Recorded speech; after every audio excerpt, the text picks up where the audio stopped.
a industry, we've just got to stop thinking about LinkedIn as a marketing platform. It is a networking platform. It's a learning platform. It's a community and connection platform.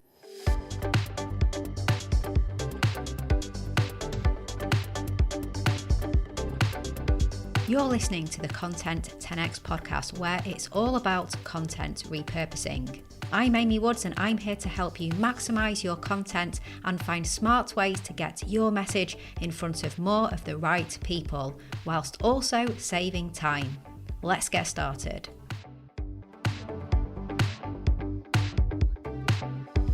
Hello and welcome to the Content 10x podcast. I'm your host, Amy Woods, and today we're talking about how to gain cultural buy-in for your employee-led content programme. And I'm delighted to welcome a very special guest to share her insights.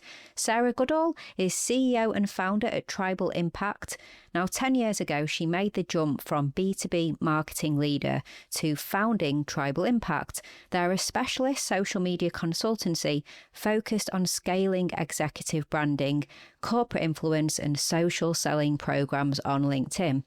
Just like me, Sarah believes that people trust people more than logos, and she's a strong advocate for the power of employee-led content. She's got a wealth of experience and is an expert on today's subject, so I'm delighted to welcome her to the show. This episode is the fourth and final part of our employee-led content series.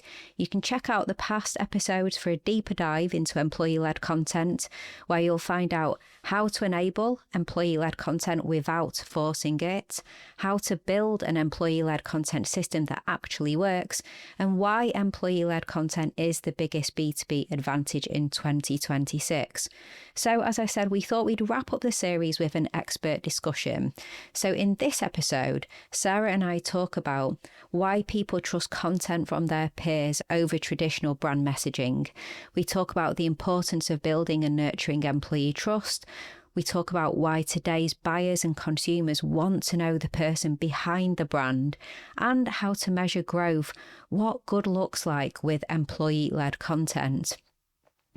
We also chat about the reasons why you should view LinkedIn as a networking platform instead of a marketing platform, and how to shift your cultural mindset and treat your employee-led program as a sustainable initiative, not a one-off campaign. It's a fantastic conversation. I'm excited to share it with you, so let's jump in. Sarah, welcome to the Content 10x podcast. It's great to have you on. Thank you very much. Yeah, thank you.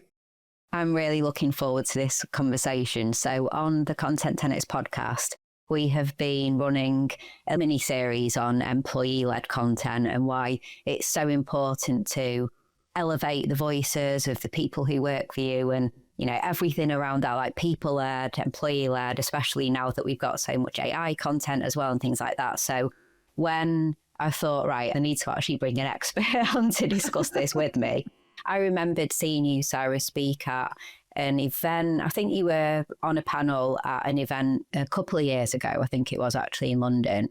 I really loved what you were saying about what you guys do at Tribal Impact. And so really looking forward to having the conversation. Thanks for having the time to speak with me for the podcast episode. Oh, you're so welcome. I love this topic. So you'll have to keep me clipped. So yeah, no, it's fine. Well, to kick the conversation off for anybody who doesn't know, could you just tell us a little bit about Tribal Impact? So just explain what you do and who you work with. Yeah, of course. So my name's Sarah. I'm the CEO and founder of Tribal Impact. We started in 2015.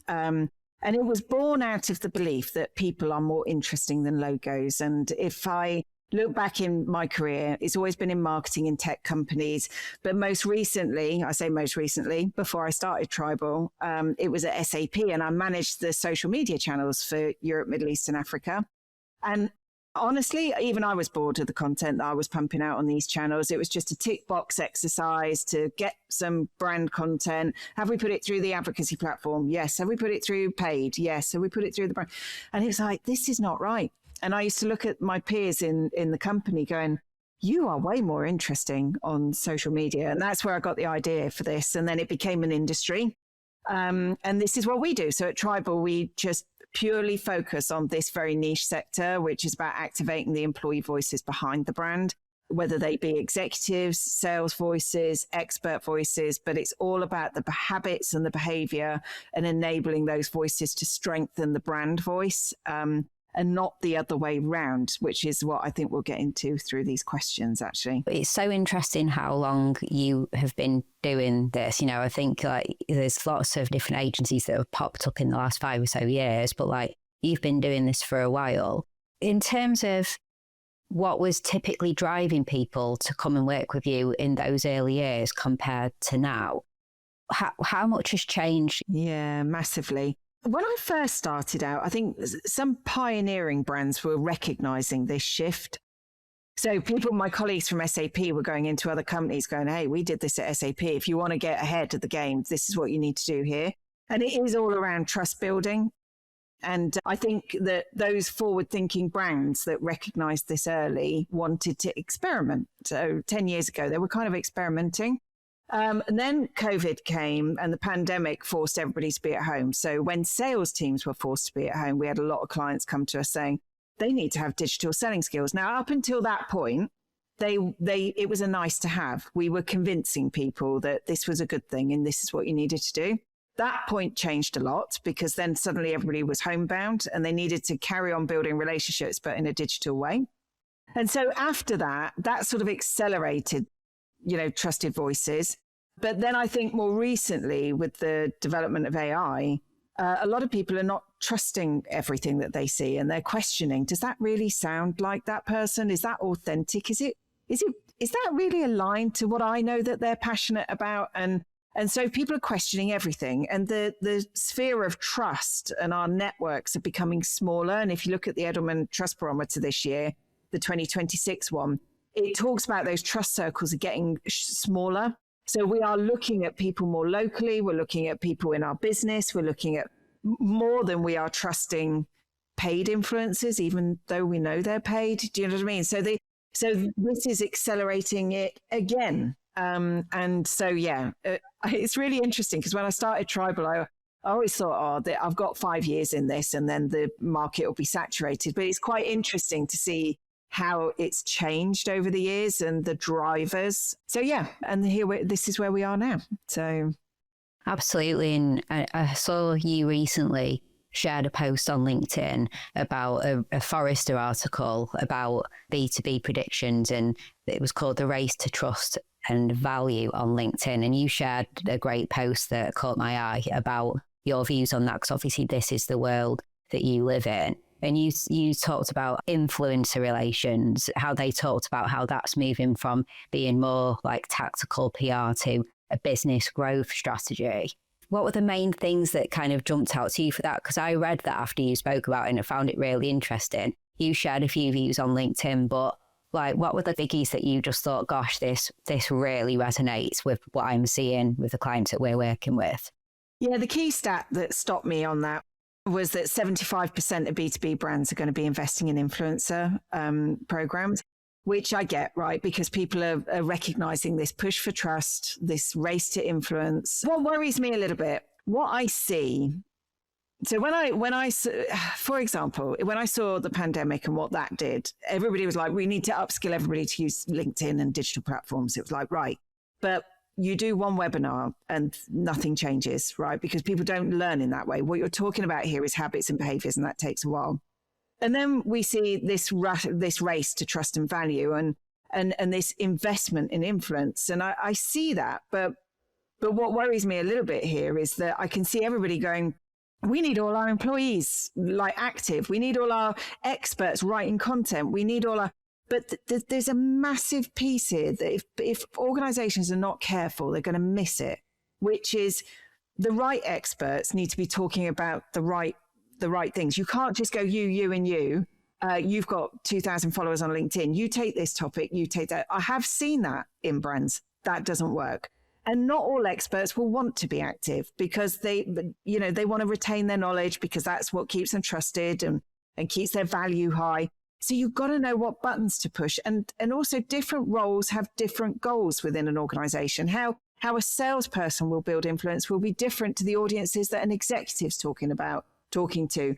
or how marketing needs to build influence through their expert voices, there are different roles and goals. This is way more complex than just upping your budget by 75% and going, let's pay to get people writing content and saying nice things about us and sponsoring it.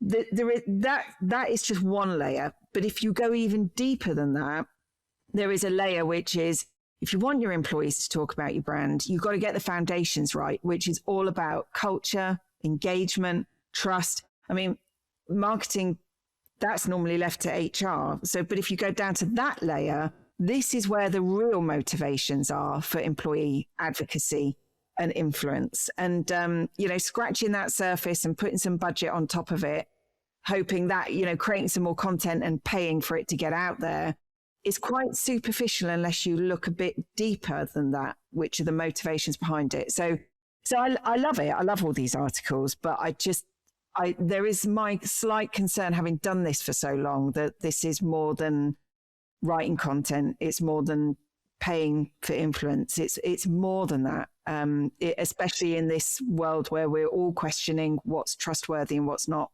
anyway. You've got to be careful. So what is your view if people try and treat it a bit more like a campaign that they'll test? So, well, I knew that I was going to push a button. They say, right, let's just give it a go for 3 months or something like that versus a long-term program. So what's your view on that? I have strong views about this. I've seen it done by campaigns. And let's be honest, right? When we work with paid influencers, quite often it can be for an engagement period of time. And thankfully, those periods of times are going for longer for most companies now. They've recognized that you have to build relationships with influencers. I remember in my SAP days, we hired an influencer to come and do filming at our big customer event. And then that was it. It was a 3-month program, 3-month campaign. Let's pay them lots of money to say nice things about us to reach a new generation of audience. I was like, why are we doing that? Anyway, it is not a short-term campaign. This is an investment for the future. And I use the word investment intentionally because this is not, let's get that expert writing 10 blogs for that quarter, and then let's move on to the next expert and raise this. You invest in this for the long term. This is behavior change and habits, which take time. But this is also about influence and trust, which also takes time. And I think in a world where we run on quarterly budget cycles and quarterly KPIs and targets, this is hard for companies to get their head around. I'm not going to lie, but this is one of the blockers that I see to building true influence. And where you mentioned earlier about how, there are different people in the company and they're going to be talking about different things. There'll be different goals and intent behind their content. How do you work with an organisation to help identify who are the voices that should be elevated, like what role should they be in, and devise the content strategy? Like, what if this is the right person, then what angles are we going to try and help them pull out with their content? Yeah, that's a great question. So one of the first, we have a methodology and a framework for this. So we have our matrix, which is a 9-box framework.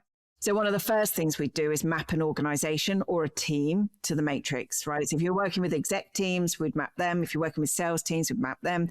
Once we know where they are, it's really important that you understand their learning journey, because there's no point in teaching someone who has 50 followers or connections with no profile on LinkedIn that is not active, teaching them how to create video content, right? The gap is too wide. The comfort gap, the confidence gap, the capability is too wide, right? You've just got to get them to the next step, which is, why don't we sort your profile out and figure out who your audience is and how you should be talking to them.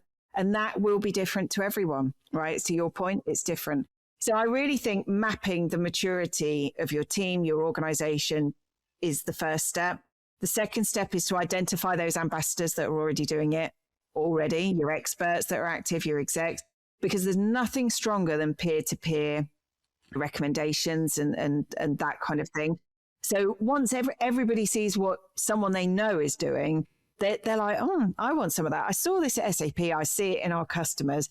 The rest follow, but in their own good time. You can't force them, push them, accelerate them. They have to get there in their own good time. So recognizing those top voices and enabling them with the content skills, the content creation, co-creation, then enabling those that are dabbling and trying, but get them moving to their next stage of maturity. And those that are doing nothing, the ones that want to, move them up. Like, let's get you started. So it's all baby steps, it's small steps, but there is a very clear maturity journey in this, which is what we call the maturity matrix. And I think that is critical, because no two departments are the same, no two individuals are the same. They all have different confidence and competence levels. So really understanding that and moving them, nudging them is massively important. So how do you get the balance right between enabling and nudging and supporting and controlling, like, and then kind of maybe getting the guardrails too far that it feels a bit scripted and controlled? How do you navigate getting that balance right?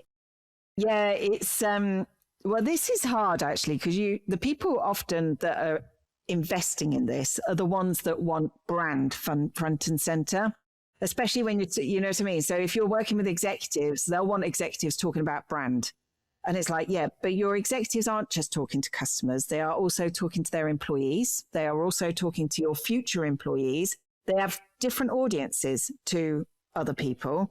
So making sure that they are equipped with the right content strategy for their target audience is key. So I think it's hard. The way you prove that is you do it through data. I'm data obsessed. And you have to show the impact of a brand-centric approach to a more balanced content approach. So you look at things like, look who's engaging with that brand-focused approach. It's almost like 90% employees. Now look at the focused approach on your leadership and how you approach teams and how you look to hire people and that sort of thing. It's 50% employees, but 50% not. And look, some of your customers and analysts have engaged with that post. So it's showing that qualitative and quantitative data that helps nudge the executives' understanding of why they're doing it is enough to quite often convince them to actually go and do it themselves, which is my ultimate goal. I don't want to be a copywriter for we don't do that. We co-create content, but it's not in our interest that they would rely on a company like us. It's more empowering them to do it themselves. So it's interesting. Hey, just a little break from this week's episode to let you know about becoming a Content 10x Insider. If you want more content repurposing tips and advice, then why not join hundreds of business owners, marketers and content creators who get them delivered straight to their inbox once a week by subscribing to the Content 10x newsletter. As well as tips and advice, you get industry updates, inspiring stories, exclusive content, offers and more. You can subscribe at content10x.com/newsletter and there's a link in the show notes too. Okay, back to this week's episode. What's your view on personal stories? So like the balance between, teachable insights and like referencing brand and value content based on their expertise and growing that as part of their profile, to we know the things that work on LinkedIn are often like the personal stories. And I find it all the time. I can share all this stuff about content and repurposing, but I do a post about how it angers me that people put phones on speakerphone in a co-work office or something. And that's what everyone cares about when I talk about the woes of AI in writing. What's your view there? Because you're helping create this content, like that balance between, well, we are trying to like get trust, and trust comes from knowing the person and the human, and therefore it's personal stories as well. But what's the good balance or the fit there? I think you're right. I think that it's definitely down to the trust, and people want to know the person behind the brand that they work for. So you're there because of your expertise, but there's more to you than just your expertise. And I think this is where trust building and influence really happens. Now, you don't want to do that just because you've got to, because it's part of the strategy. You do it because you want to. And I find it fascinating, actually, that when I share certain topics around my neurodiverse kids or my menopause experience, it connects with people on a different level. And I have customers asking me, it's like, wow, privately, but they'll say to me, can't believe you shared that. I didn't realize you were going through that or you had that experience. I'm feeling like that, but I don't say anything. Or, so you just connect you. I just find it really lovely, actually, that it deepens my connections on a different level. And I think, as a industry, we've just got to stop thinking about LinkedIn as a marketing platform. It is a networking platform. It's a learning platform. It's a community and connection platform. And that has to come across when you're working with your executives and employees. This is way more than getting brand voice out there. This is about becoming a learning organization, facilitating the culture, creating stronger engagement within your culture. And this is where, for me, it's more than marketing, and why an organization needs to look at this holistically and not tactically. Yeah. Yeah. Coming back to what we were saying about the longer term program, not these short campaigns. Totally. In terms of measurement, though, because that always is going to come up, isn't it? Let's say that there's been a 12-month program that has been running. So it's well underway now, and you've moved people along that maturity journey as well. What would good look like for what you are then measuring? The program's kind of underway and there's certain measurements that you'll be looking for. What would be the lagging and the leading indicators that, okay, this is working and this is what we need to lean into? Yeah. This is a really important thing because, again, I think we need to really look beyond the traditional influence metrics like share of voice, sentiment, engagements, clicks, earned media cost. If we were to do this through a paid campaign, we've got to move this beyond that. So at Tribal, about 2 or 3 years ago, we invested very heavily in our data architecture. So we thought, right, leading indicators are great, which is what I've just described, because it tells you you're on the right path. But until you measure lagging indicators, the correlation of that behavior change to metrics that the business is interested in, whether that's cost-saving metrics or growth-driving metrics, essentially they'll fall into those 2 buckets. So, for example, if you're doing an employer branding program and you're getting ambassadors out there talking about the topics where you have talent skills gaps, you need to be correlating the behaviors of those advocates and where they are to the regional or country total cost per hire, time to hire, these really important metrics that cost money for the business. So correlating the behavior of that program and in that country or in that market unit against the business metrics over time. I'll give you another example. Sales team. So we do this a lot now because it's so important if you want board level buy-in to this. But looking at sales teams and individuals that are digitally selling and they're building digital relationships and they're connecting, we look at all this, like connections into target customer accounts and how their content strategy and how frequently and who's engaging with their content. But then you look at their pipeline and you look at their average deal size and you look at the deal velocity time, and you can see digital sellers that have been active for at least 6 months have more pipeline, larger deals, sometimes more deals, sometimes not, depends what industry they're in.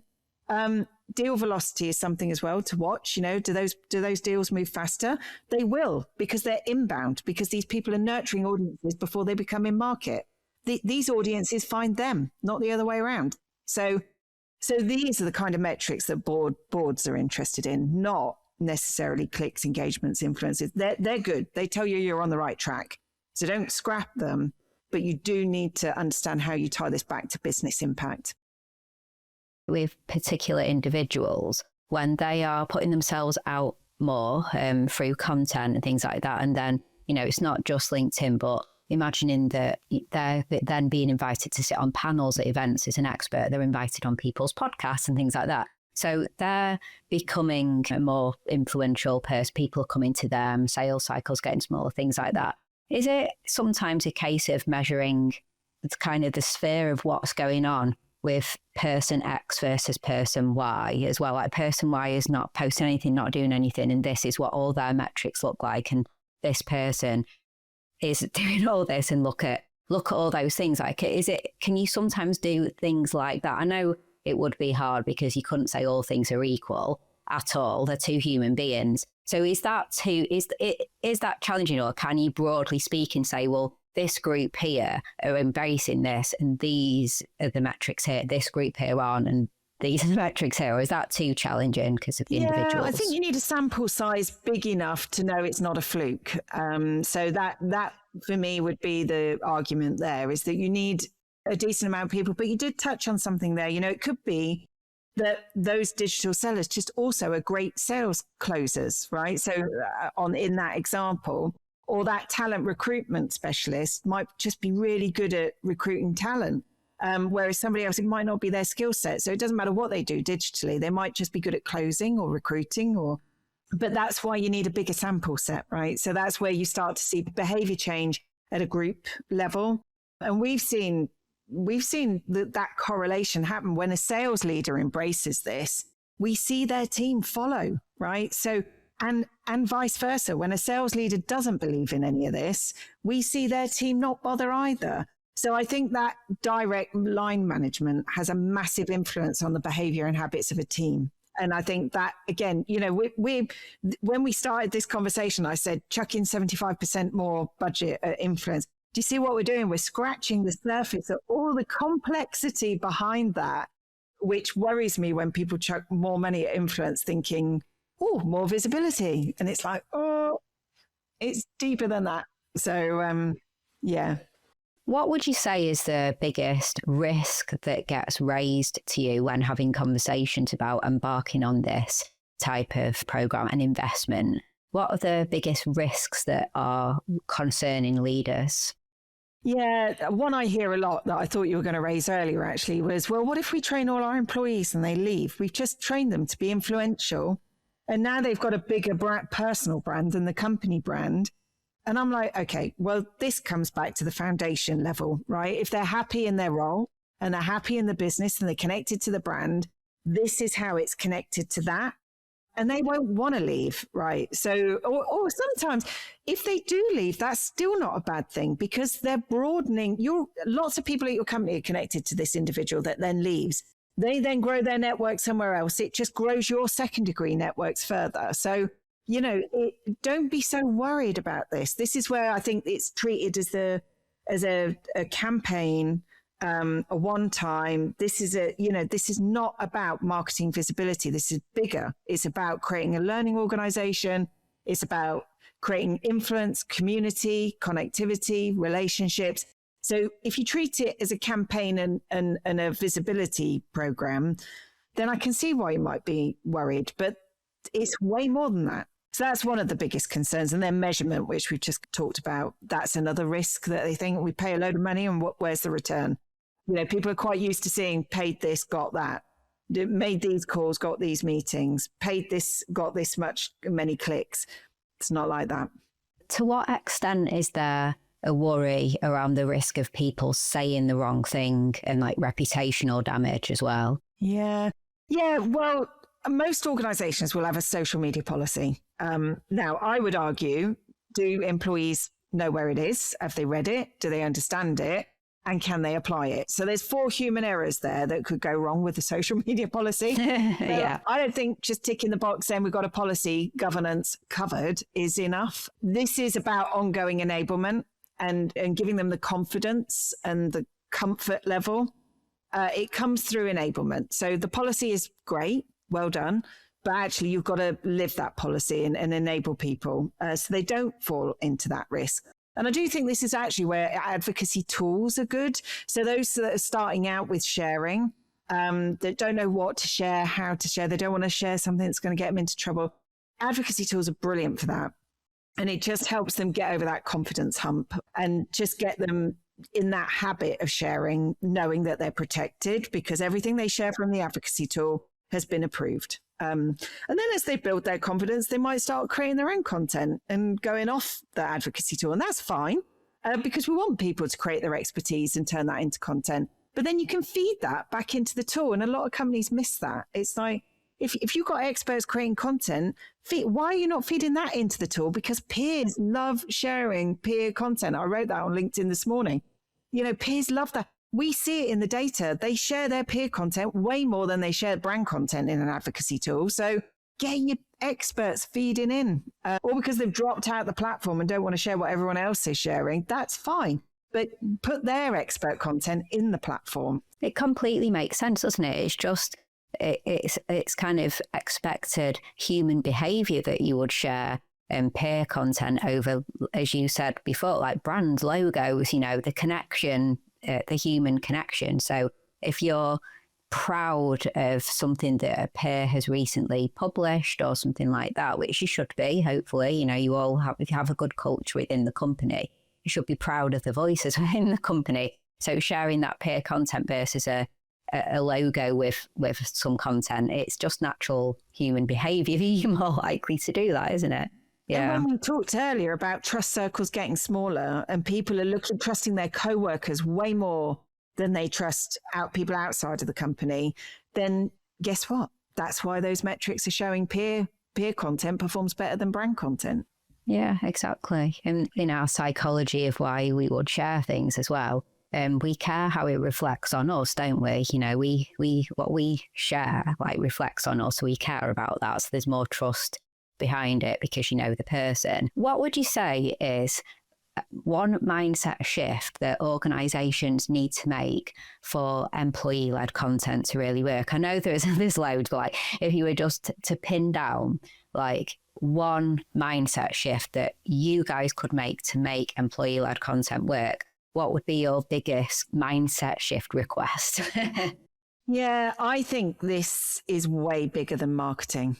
Honestly, this is a company-wide initiative. Influence does not happen in the marketing department. It's already happening in your sales teams and how they engage customers, in your talent teams and how they engage future candidates. Influence is a strategic approach. It is not a marketing campaign. And I would say when it comes to employee-generated content and engaging employees to be active as part of that influence system, I think I would ask organizations to take this more strategically and recognize the importance that it's more than a budget line within the marketing budget. It's connected. It's a connected system.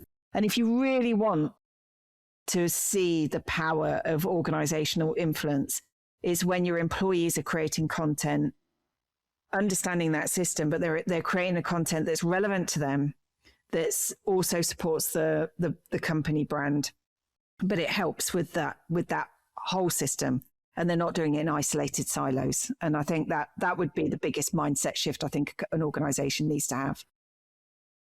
So right through to this being discussed at board level, then is probably essential then, isn't it, across all those different leadership roles at board level, to get it as an agenda item right there would be quite significant, I imagine. Yeah, I know. And I think it has to, because the reality is they're already spending this money in isolated pockets across the business. And actually that's becoming more and more ineffective for a number of reasons. The cost per click's going up. It's getting harder to hire talent. There's pressure on talent teams and their budgets. There's cost pressures across the business. There's external pressures across the business. It needs to be looked at holistically. That would be my wish for mindset shift. So, okay. And then the final question. So if we could look ahead into the next couple of years, like next year or two, what do you think is going to be particularly different about social selling in B2B employee activation a couple of years down the line, biggest disruptor, I guess, to it, and how you think it might disrupt, so to speak? Yeah, and I think AI is massively disrupting this whole sector. We see a lot of organizations restructuring. We see them hiring different roles in. It's unsettling for employees and therefore unsettling for cultures, right? So, and when you unsettle the culture, you're unsettling that foundation for authentic advocacy, all right? So on that level, I think AI is disrupting. But I also see AI being a massive opportunity for organizations to not automate. We're already seeing tons of AI generated content. It creates noise. So I think there's going to be much more emphasis on authentic voices. I'm seeing it everywhere through all the studies that I read. I saw it 2 or 3 years ago. Video is massive, because I think video as content creation is going to be huge, because you can't, even though you can fake video through AI, but I think people will be looking for the raw and authentic, unedited, less hair and makeup, styling. They're going to be craving that kind of content. But that comes with confidence. Not everybody's happy. Not every exec's happy being on a camera. I've had to push quite a few execs over the year to say, you are ready for this. Try it. Sit in the corner of an airport and just record a video for your team. Just start with that. It's that confidence that I think is going to hold people back. So I see AI disrupting, but I also see an AI enabling.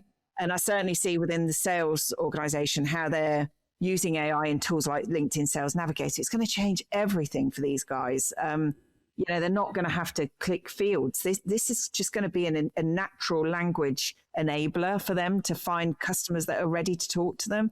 I see it as a massive opportunity, but I also see it disrupting this world and creating cultural difficulties and challenges. So it'll be an interesting couple of years, I think. I think it's been such a great conversation over the last half an hour or so. And it's so interesting that I think, as you've said, when we move on from looking at employee activation and all of everything that encompasses as just marketing, it's interesting that I think we've probably discussed more culture, haven't we? Like the culture shift, cultural behaviours, mindset, etc., more than anything in this conversation, because it is just so important. And I agree with everything that you just said. And I guess that's our job, isn't it, as agency owners, that we have to stay on top of what's going on with AI and be ahead and helping our clients and things like that, because the disruption is there, but the enablement and the opportunity to do something great with it is there too. But we need to be ahead with that, don't we, and know what that is. So thank you so much for coming on the podcast. It's been an absolutely fantastic conversation. So thank you so much. In terms of if anybody would like to kind of reach out, connect, etc., I'll put the link to your LinkedIn, of course. Is there any other next step or anything? Reach out, connect, reference this podcast, and just let me know, which bits resonated and what you're finding. I'm always interested to learn and hear from others as well. But yeah, connect with me on LinkedIn. That's probably the best place to find me. So yeah, thank you so much. Well, we'll put the link in the show notes. So if you're watching or listening right now, just head down to the show notes and you can connect on LinkedIn with Sarah. Well, thank you so much. It's been an awesome conversation. So really appreciate having you on. Oh, cheers, Amy. I've loved it. It's quite therapeutic. So I've enjoyed every minute. So thank you. Okay, so I hope you enjoyed that discussion and thank you so much for tuning in. If you enjoy the Content 10X podcast, then why not hit that subscribe button on your podcast listening app of choice so that you can get updated when new episodes are released. And I'd really, really appreciate it if you could leave a review as well. That really makes a difference for the podcast. Also, please do get a copy of my book, Content 10X, More Content, Less Time, Maximum Results. It is the ultimate guide to repurposing every type of content, and it's available on Amazon in Kindle and paperback and also in audiobook as well. And you can head to content10x.com/book to find all the other places that you can get a copy of my book. And if you would like us to do your content repurposing for you, then we offer a fully end-to-end done for you content repurposing service. This is for podcasters and video content creators. We have our Podcast 10X, Video 10X, and also our specific LinkedIn 10X service, helping you to become the leading authority in your industry on LinkedIn. You can find out so much more about our services on our website. And also, please do give me a follow on the social media platforms. I share lots and lots of tips and advice on social media about content repurposing. I'm at Content 10X on Instagram, Facebook, Twitter. And if you try content10x.com/LinkedIn, you'll find my LinkedIn profile over there as well. All that's left to say is thank you so much for listening to this week's episode, and I'll catch you in the next one.